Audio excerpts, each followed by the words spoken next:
మన చిన్నప్పుడు పల్లెటూరులో దొరికిన పాలు ఇప్పుడు సిటీలో దొరకటం లేదు. మా ఇంట్లో దీని గురించి మాట్లాడుకుంటున్నప్పుడు కంట్రీ డిలైట్ గురించి తెలిసి ఉన్నత ప్రమాణాలు ఉన్న ల్యాబ్స్ లో టెస్ట్ చేయించి రోజు రిపోర్ట్స్ ని యాప్ లో అప్డేట్ చేస్తారు. వాళ్ళ విధానాలు చూసి సంతృప్తి చెంది ఇలా రికమెండ్ చేస్తున్నాను.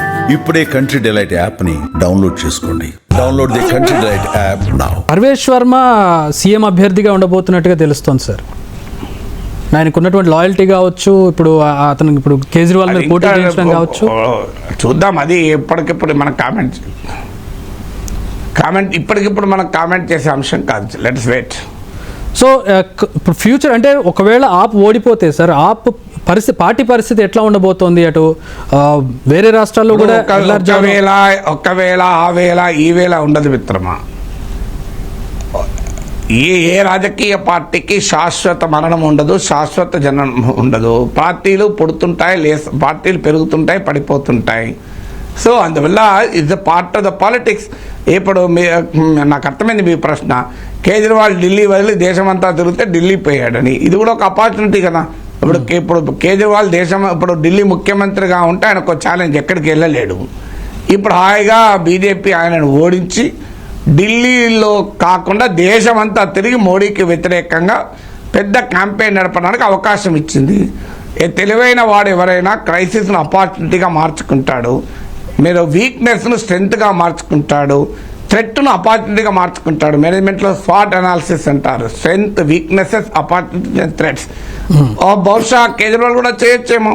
ఇప్పుడు ఈ బలహీనతను బలంగా మార్చుకొని ఇప్పుడు నన్ను ఢిల్లీలో ఓడిస్తావు కనుక ఇప్పుడు నేను ఫ్రీ అయినా ఇక దేశమంతటా నీ సంగతి తెలుస్తాను, బయలుదేరచ్చు. ఇంకా ఢిల్లీలో ఇప్పుడు అప్పటిదాకా ఆయనకు ప్రాబ్లం ఉండే, ఢిల్లీ ప్రభుత్వం పట్టించుకోవా, నీకు ఢిల్లీ ముఖ్యమంత్రి కావా నువ్వు అని. ఇప్పుడు ఆయనకి ఏం పనున్నది? ఇక మంచిగా భారతదేశం అంతా తిరిగి అట్లీస్ట్ నార్త్ ఇండియాలోనైనా నరేంద్ర మోడీకి ఒక పెద్ద ఛాలెంజర్గా ఎమర్జ్ అయ్యే అవకాశం కూడా ఉంది. కొట్టిపారేలేం మనం.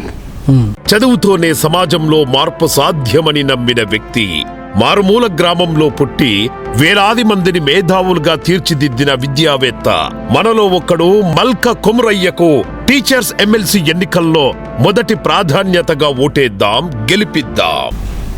సరే, ఇక ఈ ఇతర విషయాలు చూసినట్లయితే, కాంగ్రెస్ స్ట్రాటజీ చూసినట్లయితే, కాంగ్రెస్ స్ట్రాటజికల్గా అంటే సర్వైవ్ అవ్వాలి కాబట్టి ఆప్కి ఈసారి గెలుపు ఇవ్వకుండా, ఆప్తో కలిసి పోటీ చేయకుండా ఈ పాత వైభవాన్ని తెచ్చుకోవాలని చెప్పి ఒక స్ట్రాటజీతో ముందుకెళ్ళింది.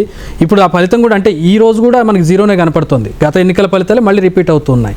ఏంటంటే కాంగ్రెస్ స్ట్రాటజీ ఎట్లా పనిచేసింది అనుకోవాలి? ఉపయోగపడుతుందా కాంగ్రెస్? అంటే కాంగ్రెస్కి ఇంకో బై డిఫాల్ట్ కదా కాంగ్రెస్ స్ట్రాటజీ కదా. ఆప్ కూడా కాంగ్రెస్తో కలుసుకోవడానికి సిద్ధంగా లేదు కదా. ఎందుకంటే ఇప్పుడు రాష్ట్రంలో కేరళలో కాంగ్రెస్ సిపిఎం కలుస్తాయా? బెంగాల్లో సిపిఎం తమ తృణమూల్ కాంగ్రెస్ కలుస్తాయా? ఇవి కలవడానికి స్కోపే లేదు కదా. ఎందుకంటే ఢిల్లీలో, పంజాబ్లో కాంగ్రెస్ ఓడించి ఆప్ గెలిచింది కదా. మీకు కాంగ్రెస్ పార్టీని 4% ఓటింగ్కు పడేసింది ఆప్ కదా. అందువల్ల బీజేపీ ఓటింగ్ ఎప్పుడూ తగ్గలేదు, 32 to 38% మధ్య ఆల్వేస్ ఉండే. అందువల్ల మీకు ఓడిపోయినప్పుడు కూడా వర్స్ట్ కేస్ సినారియోలో కూడా 1/3 ఓటింగ్ వచ్చింది బీజేపీకి. అందువల్ల బీజేపీ ఓట్లో తేడా లేదు, కాంగ్రెస్ ఓట్ అంతా ఆప్కు కన్వర్ట్ అయింది. మరి కాంగ్రెస్ పార్టీ పెరగాలంటే ఏం చేయాలి? ఆ ఓటు మళ్ళీ లాక్కోవడం ఇంకో మార్గమే లేదు కదా. బీజేపీ ఓట్ అనేది వచ్చే అవకాశమే లేదు కాంగ్రెస్కు. అందువల్ల Congress and AAP are fighting for the same place, ఒకే స్పేస్ కొరకు ఫైట్ చేస్తున్నారు కదా. ఒకే స్పేస్ కొరకు ఫైట్ చేసేవారు అనివార్యంగా వారి మధ్యనే ఉంటుంది కదా. నీవు సెకండ్ క్లాస్లో ప్రయాణం చేస్తున్నావు, ఇంకోరు ఏసీలో ప్రయాణం చేస్తున్నారు. నీకు బెర్త్ కొరకు ఎవరితో పోటీ పడతావు? సెకండ్ క్లాస్లో ఉన్నంతో పోటీ పడతావు తప్ప ఏసీలో బెర్త్ ఖాళీ ఉన్నా నువ్వు పోటీ పడవు కదా.